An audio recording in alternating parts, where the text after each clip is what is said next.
Como a 15 minutos en automóvil, a unos 19 kilómetros al oeste de la ciudad de Portland, Maine, está el pueblo de Gorham.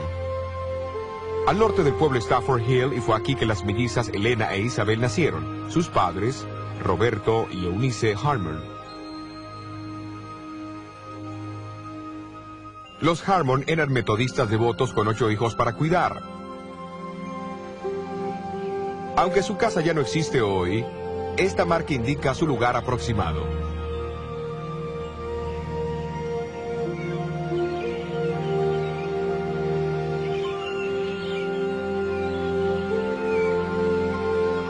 Más tarde, la familia se mudó a la ciudad costera de Portland, donde Robert Harmon continuó con su oficio de hacer sombreros y la pequeña Elena asistía a la escuela de la calle Bracken. Pero a la edad de 9 años, su vida tomó un rumbo dramático en las manos de una celosa chiquilla de la escuela. No vales nada, Elena. Te voy a agarrar.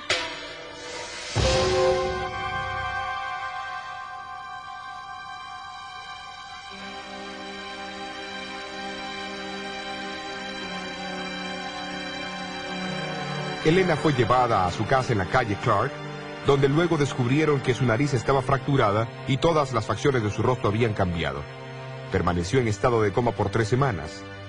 Al recuperarse un poco, se dio cuenta de la diferencia que su apariencia hacía en la manera que todos la trataban.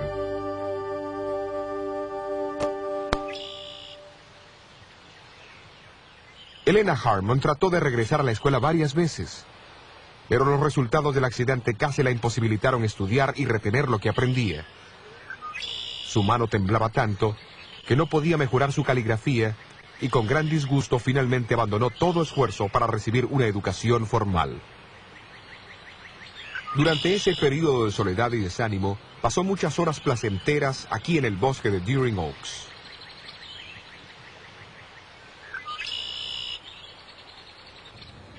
En marzo de 1840, Guillermo Miller llegó a Portland y presentó una serie de conferencias sobre la segunda venida de Cristo, en la iglesia que una vez estuvo en este sitio, en la calle Casco. La familia Harmon asistió a las reuniones y Elena más tarde escribió sobre Miller. Él trazaba las profecías con una exactitud convincente y mantenía hechizada a la muchedumbre.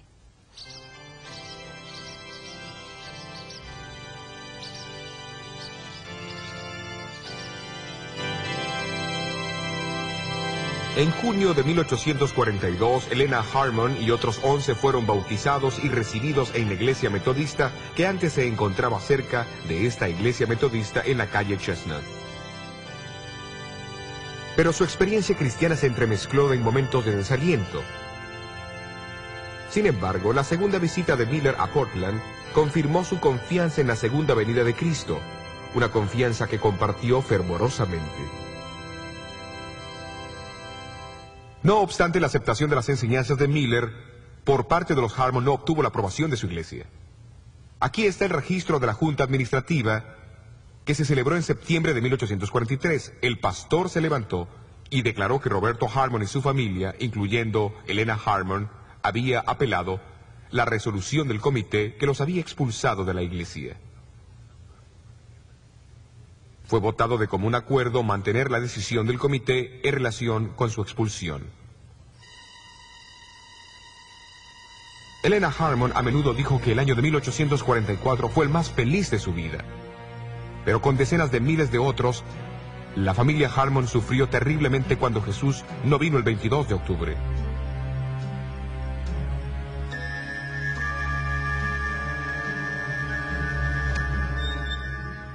Para diciembre de 1844, la mayoría de los creyentes adventistas abandonaron su confianza en la validez del 22 de octubre. Elena Harmon y sus amigas habían aceptado que el cumplimiento de la profecía de los 2300 años todavía ocurriría en el futuro.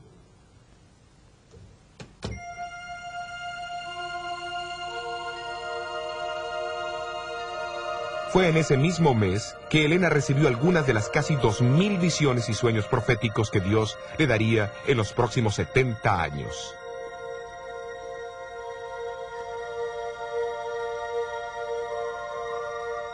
Durante estas visiones, ella quedaba completamente inconsciente de sus alrededores y como Daniel, cuando recibía una visión, no respiraba durante el tiempo de la revelación.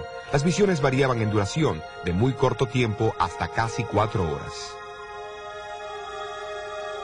Algunas le eran dadas en público frente a algunos o hasta cientos de testigos, generalmente acompañadas por un fenómeno físico marcado durante los primeros 30 años de su ministerio, que mostraban a aquellos que observaban una fuerte evidencia que la obra provenía de Dios. Otras visiones le eran dadas mientras oraba, escribía o hablaba, y no eran acompañadas por fenómenos físicos. Sin embargo, durante los últimos 40 años de su ministerio, las visiones proféticas eran a menudo sueños dados durante la noche.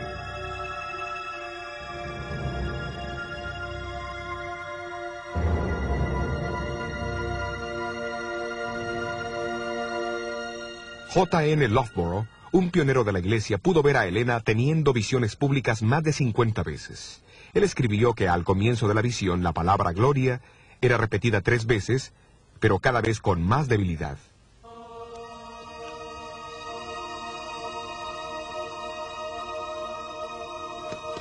Inicialmente, ella perdía sus fuerzas y su sentido, pero luego podía caminar por el cuarto.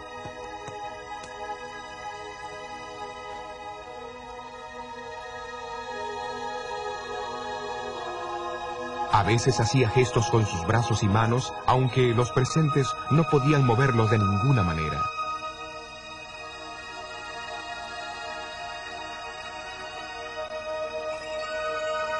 Sus ojos permanecían abiertos mientras miraba hacia arriba como si estuviese viendo un objeto en la lejanía.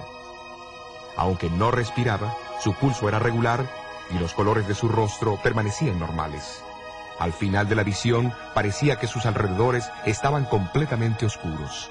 Su capacidad para ver hasta los objetos más brillantes volvía gradualmente.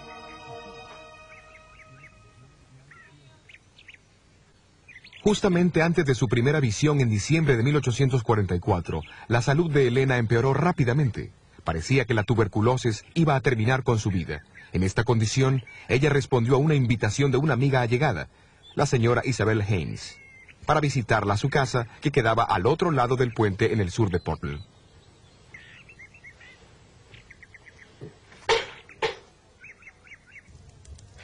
Alabad a Jehová, invocad su nombre, haced notorias sus obras en los pueblos, cantadle salmos, hablad de sus maravillas, gloriaos en su santo nombre, alégrese el corazón de los que buscan a Jehová.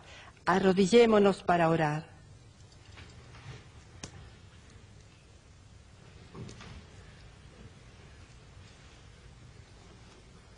Cierta mañana, 3 mujeres jóvenes se unieron a Helena y a la señora Haynes para el culto. Cuando se arrodillaron para orar, el poder de Dios descendió sobre Helena y fue envuelta en una visión de la gloria de Dios.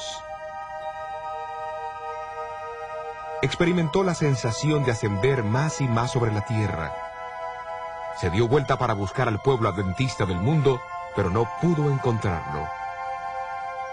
Mirando hacia arriba, vio un sendero recto y angosto en el que viajaban hacia la ciudad santa. Detrás de ellos había una luz brillante que el ángel le dijo que representaba el clamor de la medianoche del movimiento seguidor de Miller. Esta luz brillaba por todo el sendero y los prevenía de caerse. Al frente vieron a Jesús guiándolos hacia la ciudad y como a Pedro sobre las aguas, estarían seguros mientras mantuvieran sus ojos en él. Mientras la visión seguía, vio la segunda venida de Jesús junto con la resurrección del pueblo de Dios. También pudo presenciar la ascensión a la Nueva Jerusalén y vio algunas de sus maravillas. Cuando Helena compartió esta revelación con sus 4 amigas, pareció contestar algunas de las preguntas que las preocupaban. ¿Había Dios dirigido la experiencia del gran chasco? ¿El 22 de octubre había sido un cumplimiento de la profecía o una gran desilusión? Una senda angosta se extendía por encima del mundo. En esta senda, el pueblo adventista viajaba hacia la ciudad. La visión afirmaba que el mensaje del 22 de octubre fue la providencia de Dios. Era la luz detrás de ellos que iluminaba el sendero hacia la ciudad. Significativamente, esta luz había sido encendida al comienzo del sendero. Ellos habían esperado que ésta hubiese marcado el final del mismo, pero era bueno saber que Jesús conocía toda la experiencia y continuaría guiando a todos los que fijasen sus ojos en él. Como una semana después, ella recibió una segunda visión donde Dios formalmente la llamó a ser su mensajera. También le fueron mostradas las pruebas y la oposición que enfrentaría. Esta visión la preocupó, pues estaba consciente de su juventud, timidez y constante enfermedad. También temió por su propio orgullo. Sin embargo, aceptó el apoyo divino y comenzó a compartir lo que él le había mostrado.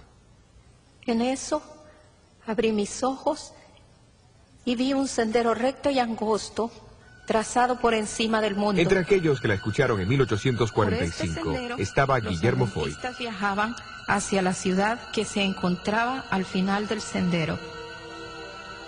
El Señor me mostró esa misma visión. Eso fue justamente lo que vi.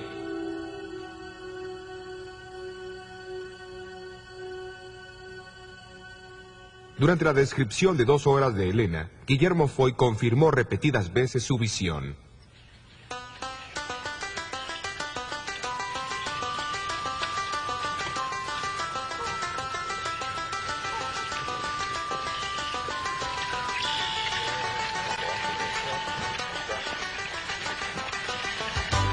A comienzos de 1845, Elena Harmon viajó al este de Maine para encontrarse con los adventistas de allí.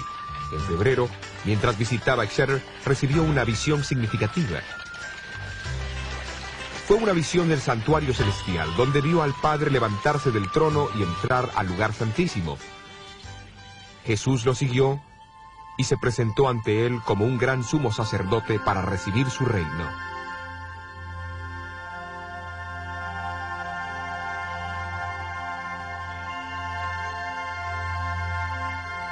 Esta visión no fue publicada hasta el 14 de marzo de 1846 en un artículo de la Estrella del Día, unas 5 semanas después que Edson, Crozier y Hahn habían publicado los resultados de sus estudios bíblicos sobre el santuario.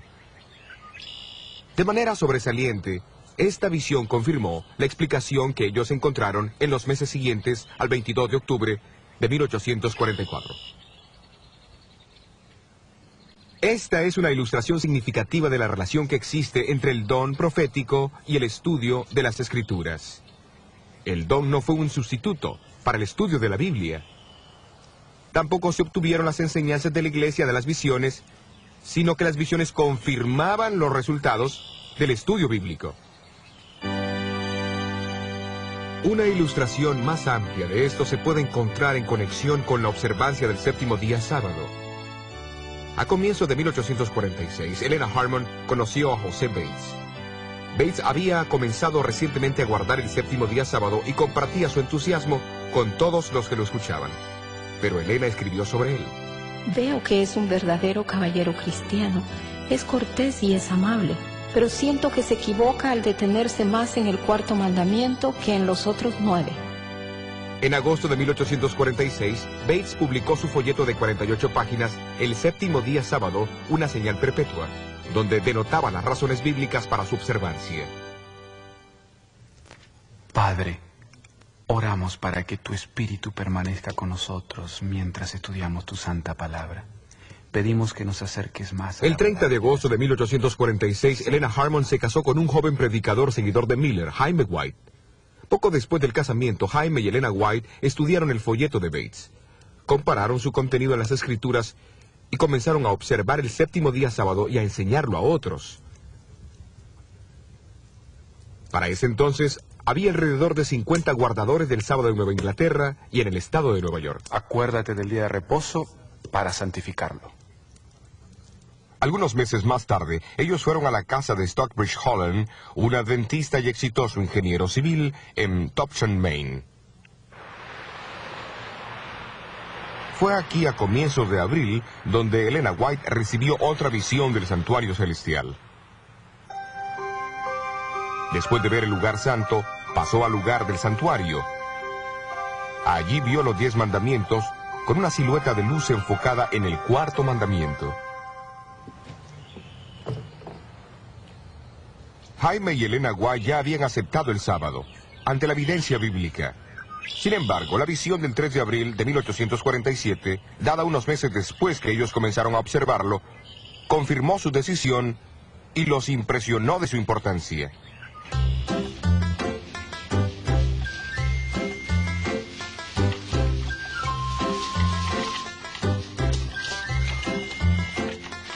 Mientras vivían en Topsham, los White aceptaron una invitación para asistir a una conferencia en Rocky Hill, Connecticut, en la casa de Alberto Belden.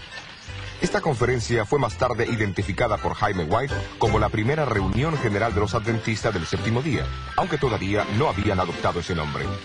También fue una de las primeras 20 conferencias bíblicas de fin de semana, realizadas en abril de 1848 y diciembre de 1850.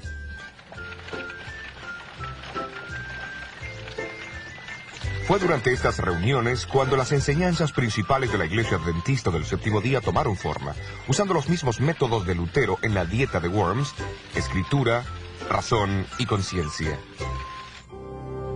Jaime y Elena White, José Bates, Hiram Edson y otros dirigieron los estudios bíblicos y las sesiones de oración que a menudo tomaban toda la noche. Es importante considerar el papel de Elena White en estas conferencias. Cuando el grupo llegaba a un punto en su estudio donde no podía progresar más, ella recibió una visión donde se le presentaba una clara explicación de los versículos estudiados. Sus contribuciones fueron particularmente impresionantes, porque todos sabían que mientras no estaba en visión, ella no podía entender su razonamiento. Es evidente que a través de la vida de Elena White, las visiones no le eran dadas para reemplazar el estudio de la Biblia.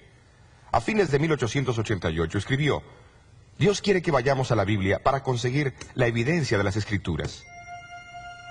Mientras los pioneros de la Iglesia se unían más y más en los grandes temas que estudiaban, comenzaron a ver la necesidad de publicarlos. Durante una conferencia en Dorchester, al sur de Boston, Massachusetts, en noviembre de 1848, Elena recibió una visión que envolvería a la Iglesia en un programa ambicioso. Después de la visión, Elena le dijo a su esposo que publicara un pequeño periódico y lo entregara a la gente. Desde ese pequeño comienzo, dijo haber visto como rayos de luz que iluminarían al mundo. Era un desafío impresionante para presentarlo a un puñado de pobres y nuevos creyentes.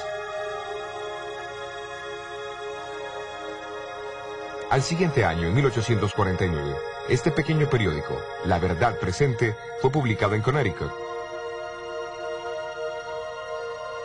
Jaime White trajo 1000 copias a la casa de Alberto Belden, donde un pequeño grupo oró por la bendición de Dios. Al siguiente año, el periódico fue reemplazado por la revista y Heraldo del Segundo Advenimiento y el Sábado, conocida hoy como la Revista Adventista. Su mensaje es leído en todo el mundo.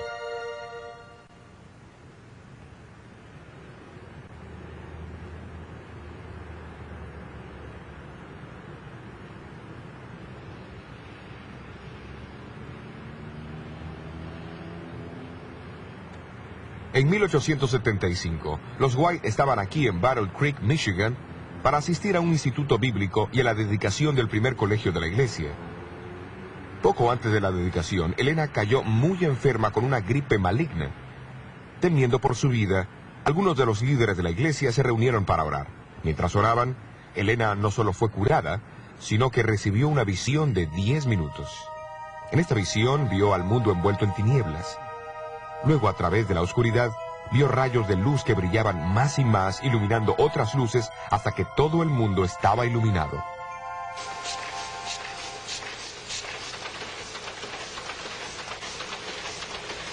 Más tarde, hablando de esta visión, ella mencionó que vio imprentas operando en todo el mundo.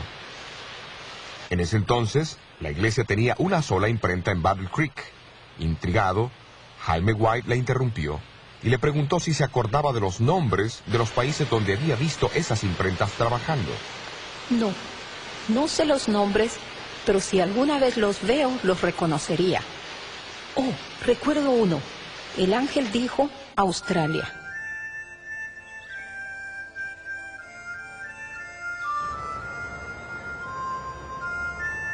A fines de 1891, Elena White vino a Australia. Luego, después de llegar, visitó el establecimiento de la imprenta situado en Bess Street, Melbourne. Reconoció a las personas que operaban las impresoras y habló de las relaciones entre ellos. basándose en la revelación recibida 17 años antes.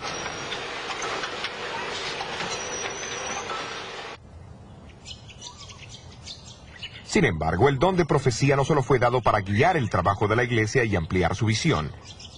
En Efesios capítulo 6, el apóstol Pablo advirtió a la iglesia que estaba ocupada en luchar contra los planes del diablo y contra las malicias espirituales en los aires. Por lo tanto, otra importante función del don de profecía es proteger a la iglesia de los ataques y artimañas del enemigo. Viajando en carro a 10 minutos de la casa de Hiram Edson, se encuentra el lugar de nacimiento del espiritismo moderno en Hillsville, Nueva York.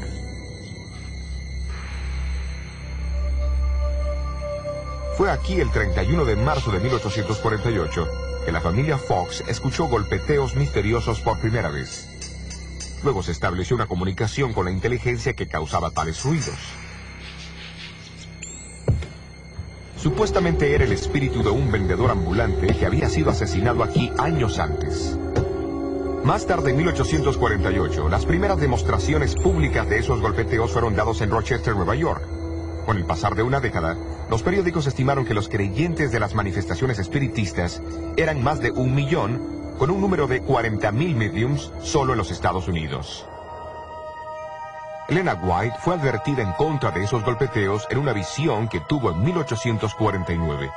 Vi que ese golpeteo misterioso en Nueva York y otros lugares es el poder de Satanás, y que tales cosas serán más comunes y se disfrazarán de vestimentas religiosas. Unos 18 años más tarde, recibió otra visión concerniente al mismo fenómeno. Pronto será una blasfemia hablar en contra del golpeteo, pues se extenderá más y más. Y hasta los milagros realizados por Cristo se atribuirán a esos fenómenos espiritistas. El extraordinario cumplimiento de estas predicciones aparece en este volumen, El Centenario del Espiritismo Moderno, publicado por la Asociación Nacional Espiritista en los Estados Unidos en 1948. Aquí en la página 68 dice: un médium predijo el nacimiento de Jesús, quien en su corta vida en esta tierra realizó los tales llamados milagros, que en realidad eran fenómenos espiritistas. ¿Y qué sobre hablar blasfemias en contra de los golpeteos? Página 34. Ni los sacerdotes ni la prensa deberían hablar mal de esta santa palabra espiritismo, solo con manos limpias y corazones puros. ¿Ha llegado a disfrazarse con aspecto religioso? La página 69 dice: el espiritismo es la venidera religión universal, es la sangre que da vida al cristianismo. En verdad, es el cristianismo y más.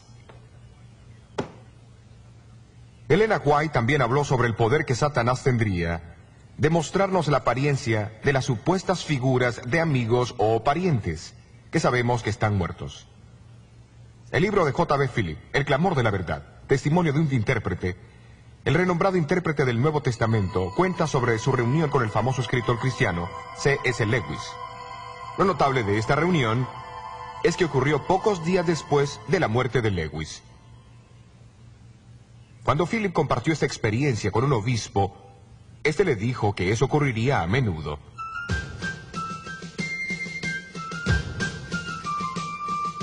En 1861, Estados Unidos estuvo al borde de una crisis. Antes del sábado 12 de enero, 4 estados del sur se habían separado de la Unión, pero nadie esperaba la guerra. No fue hasta 3 meses más tarde que el presidente Lincoln requirió un ejército. Pero Dios conocía el futuro y advirtió a su pueblo de lo que vendría. El sábado 12 de enero de 1861 era una feliz ocasión para la iglesia adventista del séptimo día de Parkville, Michigan. Su nuevo edificio sería dedicado y varios de los líderes denominacionales estaban presentes, incluyendo a Jaime y Elena White. Por la tarde, cuando estaba por terminar su discurso, Elena White recibió una visión que duró unos 20 minutos. Al ser invitada a contar lo que había visto, ella solemnemente anunció que otros estados se unirían a la separación y habría una terrible guerra. Describió los sonidos y los hechos de las batallas y el sufrimiento de los prisioneros enfermos y heridos en los hospitales. vio hogares agonizando la pérdida de esposos, hijos y hermanos. Entonces, mirando los rostros de la congregación, hizo una pausa. Hay personas aquí que perderán sus hijos en esa guerra. 3 meses después de la visión de Parkville, los primeros tiros fueron disparados y la nación se lanzó a la agonía de la guerra civil. Se perdieron más vidas americanas que en todas las otras guerras combinadas. Como 5 familias de las que estuvieron presentes en aquella tarde de 1861 perdieron hijos en la guerra.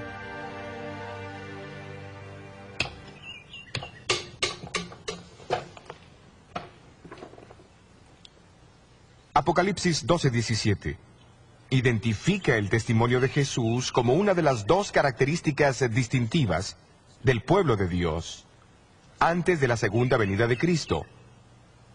¿Qué es el testimonio de Jesús? En Apocalipsis 19, Juan cita a un ángel diciendo que el testimonio de Jesús es el espíritu de profecía.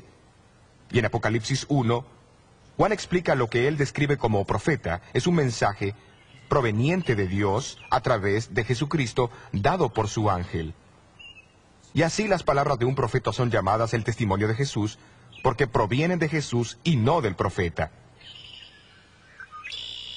Un ejemplo vivido de este proceso a través de Elena White puede verse en las tempranas experiencias de la iglesia de Washington, Nueva Hampshire.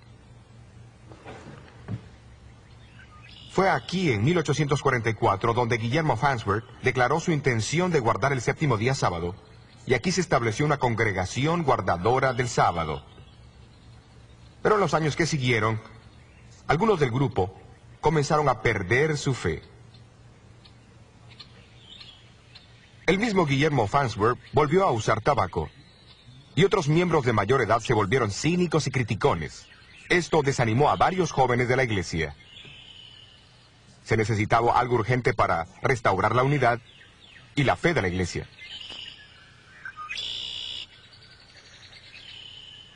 Justamente antes de la Navidad de 1867, los White y J.N. Andrews visitaron Washington. Al llegar en la tardecita del viernes, se quedaron en la cómoda casa de Cyrus Farnsworth aquí en Milan Pond. El lunes de mañana, Elena White dio un discurso en el cual se dirigió personalmente a los que estaban en el salón. Sus palabras fueron tan directas y significativas que era evidente que el Señor le había mostrado las experiencias de la vida de cada uno.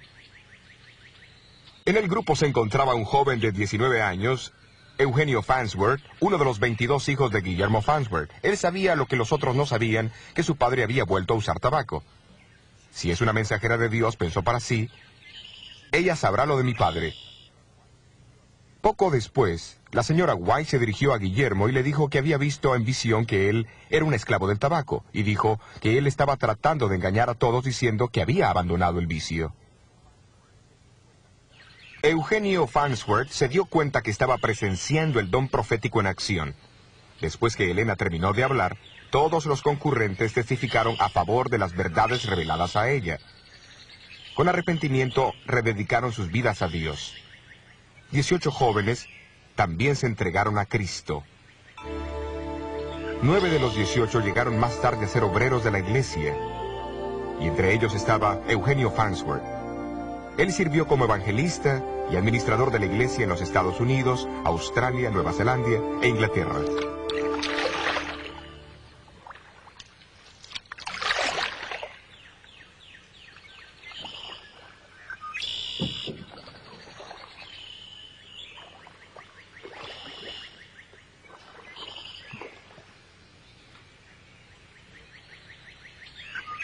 ¿Por qué Dios envió a su mensajera a esa iglesia?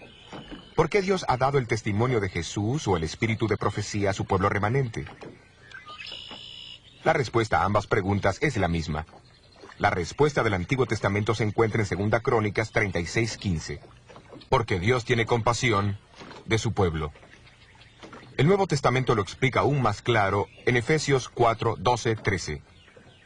Dios llama a algunos a ser profetas para preparar al pueblo de Dios para obras de servicio, para que el cuerpo de Cristo pueda edificarse hasta que todos alcancemos unidad en la fe.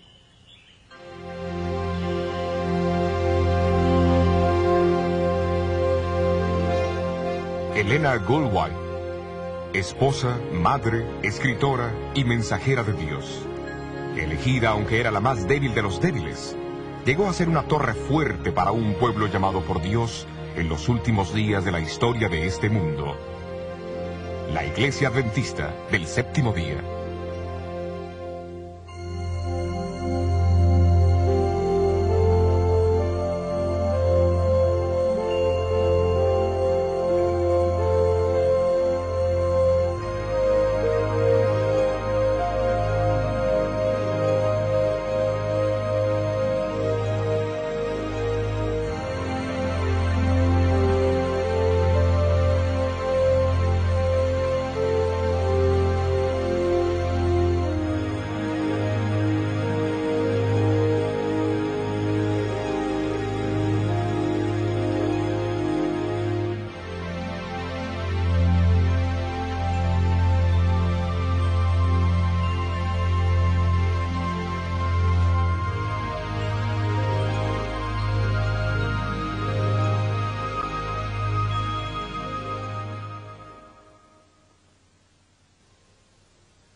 Como a 15 minutos en automóvil, a unos 19 kilómetros al oeste de la ciudad de Portland, Maine, está el pueblo de Gorham, al norte de tener la decisión del comité en relación con su expulsión. Elena Harmon a menudo dijo que el año de 1844 fue el más feliz de su vida. Pero con decenas de miles de otros, la familia Harmon sufrió terriblemente cuando Jesús no vino el 22 de octubre.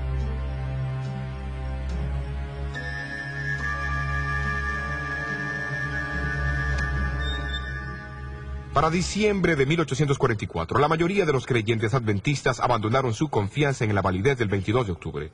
Elena Harmon y sus amigas habían aceptado que el cumplimiento de la profecía de los 2300 años todavía ocurriría en el futuro.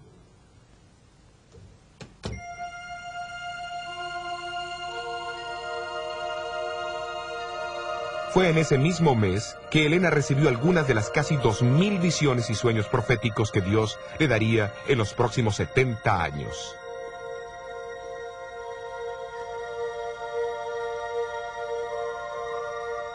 Durante estas visiones, ella quedaba completamente inconsciente de sus alrededores, y como Daniel, cuando recibió el pueblo Stafford Hill, y fue aquí que las mellizas Elena e Isabel nacieron, sus padres, Roberto y Eunice Harmon.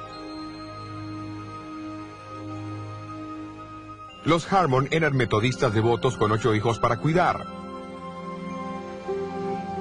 Aunque su casa ya no existe hoy, esta marca indica su lugar aproximado.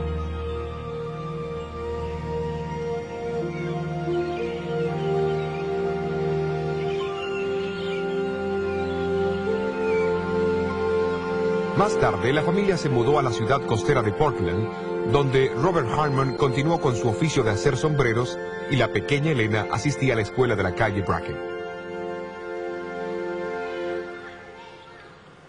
Pero a la edad de 9 años, su vida tomó un rumbo dramático en las manos de una celosa chiquilla de la escuela. No vales nada, Elena. Te voy a agarrar.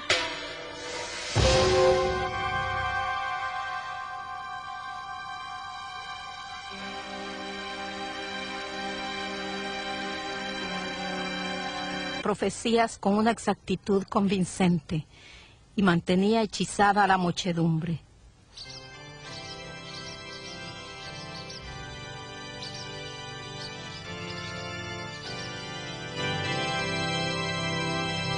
En junio de 1842, Helena Harmon y otros 11 fueron bautizados y recibidos en la iglesia metodista que antes se encontraba cerca de esta iglesia metodista en la calle Chestnut.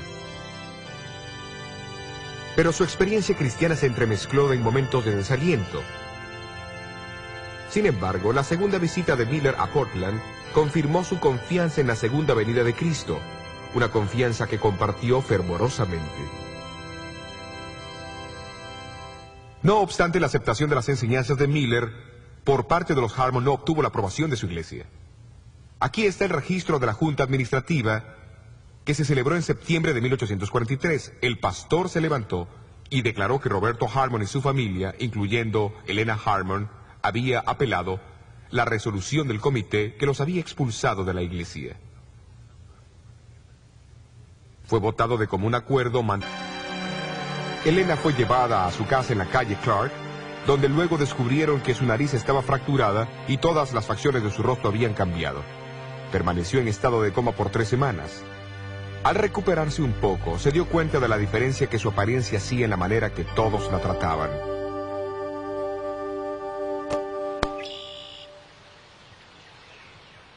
Helena Harmon trató de regresar a la escuela varias veces, pero los resultados del accidente casi la imposibilitaron estudiar y retener lo que aprendía. Su mano temblaba tanto que no podía mejorar su caligrafía y con gran disgusto finalmente abandonó todo esfuerzo para recibir una educación formal. Durante ese periodo de soledad y desánimo, pasó muchas horas placenteras aquí en el bosque de Deering Oaks.